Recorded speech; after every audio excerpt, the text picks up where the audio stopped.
Hello friends, welcome to Sangeeta's Food Gallery. നമ്മളിന്ന് ചെയ്യാൻ പോകുന്നത് ചക്കക്കുരു മസാല ഫ്രൈ ആണ്. ഇത് ചെയ്യാനായിട്ട് ഒരു കുക്കർ എടുത്ത് വെച്ചിട്ടുണ്ട്. ഇതിലേക്ക് 1 കപ്പ് ചക്കക്കുരു ഞാൻ ചേർത്ത് കൊടുക്കണ്ട. ഈ ചക്കക്കുരുവിന്റെ തോലൊക്കെ മാറ്റിയിട്ട് അതിനെ രണ്ടായിട്ടാണ് കട്ട് ചെയ്തെടുത്തിരിക്കുന്നത്. ഇതിലേക്ക് ഒരു 1/4 ടീസ്പൂൺ മഞ്ഞൾപ്പൊടി ചേർത്ത് കൊടുക്കാം. ഉപ്പ് ചേർത്ത് കൊടുക്കാം. ഇതിലേക്ക് ആവശ്യത്തിന് വെള്ളം ചേർത്ത് കൊടുക്കാം. വെള്ളം ഒരുപാട് ചേർത്ത് കൊടുക്കണ്ട, ചക്കക്കുരു മുങ്ങിക്കിടക്കുന്ന രീതിക്ക് മാത്രം വെള്ളം ചേർത്ത് കൊടുത്താൽ മതി. ഇനി കുക്കർ ക്ലോസ് ചെയ്തിട്ട് ഒരു വിസിൽ വെച്ച് നമുക്കിതിനെ വേവിച്ചെടുക്കണം. ഇപ്പൊ ചക്കക്കുരു ഒരു വിസിൽ വെച്ച് വേവിച്ച് വെച്ചിട്ടുണ്ട്. ഇതൊന്ന് ചെക്ക് ചെയ്ത് നോക്കാം. കണ്ടില്ലേ, ചക്കക്കുരു പാകത്തിന് വെന്തിട്ടുണ്ട്. ഒരു പാൻ ചൂടാക്കാനായി വെച്ചിട്ടുണ്ട്. ഇതിലേക്ക് 1 ടേബിൾ സ്പൂൺ വെളിച്ചെണ്ണ ചേർത്ത് കൊടുക്കണ്ട. നിങ്ങൾക്ക് വെളിച്ചെണ്ണയോ റീഫൈൻഡ് ഓയിലോ ഏത് വേണമെങ്കിലും ചേർത്ത് കൊടുക്കാം. ഈ എണ്ണ ചൂടായിട്ടുണ്ട്. ഇനി ഇതിലേക്ക് കുറച്ച് കടുക് ചേർത്ത് കൊടുക്കാം.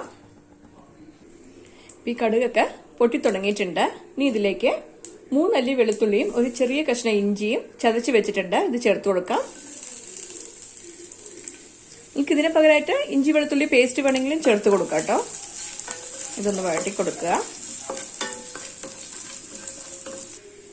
ഒരു പച്ചമുളക് ചേർത്ത് കൊടുക്കണ്ട.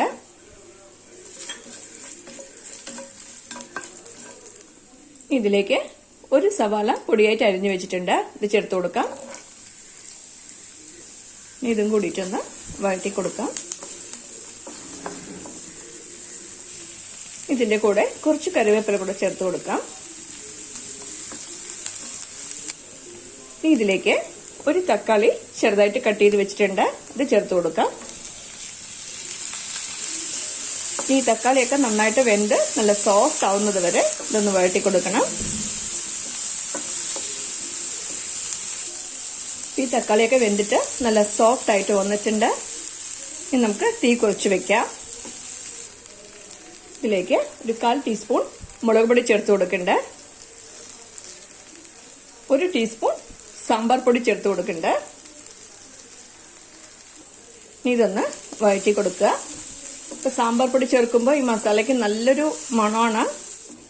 ഇപ്പൊ നിങ്ങളുടെ കയ്യിൽ സാമ്പാർ പൊടി ഇല്ലെങ്കിൽ മുളക് പൊടി മാത്രം ചേർത്ത് കൊടുത്താൽ മതി. പക്ഷെ സാമ്പാർ പൊടിയാണ് ഈ കറിയുടെ ഒരു മെയിൻ ടേസ്റ്റ്. അതുകൊണ്ട് നിങ്ങൾ സാമ്പാർ പൊടി തന്നെ ചേർക്കാൻ ശ്രമിക്കുക. ഇതൊക്കെ നന്നായിട്ട് വഴണ്ട് വന്നിട്ടുണ്ട്. ഇതിലേക്ക് കുറച്ച് ഉപ്പ് ചേർത്ത് കൊടുക്കണ്ട.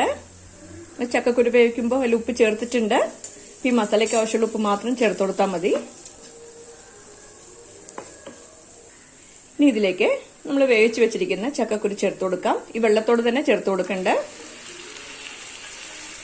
ഈ മസാലയോട് ഇതെല്ലാം കൂടിയിട്ടൊന്ന് മിക്സ് ചെയ്ത് കൊടുക്കുക.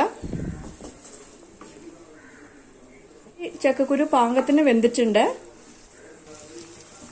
അതുകൊണ്ട് ഈ ചക്കക്കുരുവിൽ വേവിക്കുമ്പോൾ ഉണ്ടായിരുന്ന വെള്ളം മാത്രമേ ഞാൻ ചേർത്ത് കൊടുത്തിട്ടുള്ളൂ.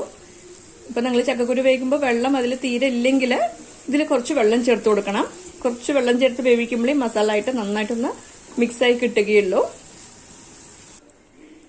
ഈ തീ കുറച്ച് വെച്ചിട്ട് ഇതൊന്ന് ക്ലോസ് ചെയ്തിട്ട് 2 മിനിറ്റ് വേവിച്ചെടുക്കണം.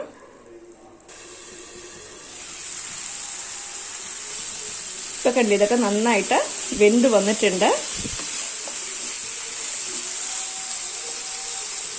ഇപ്പൊ നമ്മുടെ ചക്കക്കുരു മസാല ഫ്രൈ റെഡി ആയിട്ടുണ്ട്.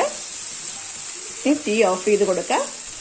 ഇതിലേക്ക് കുറച്ച് മല്ലിയില കൂടെ തൂവി കൊടുക്കണ്ട. ഇതും ചേർത്തിട്ടൊന്ന് മിക്സ് ചെയ്ത് കൊടുക്കാം.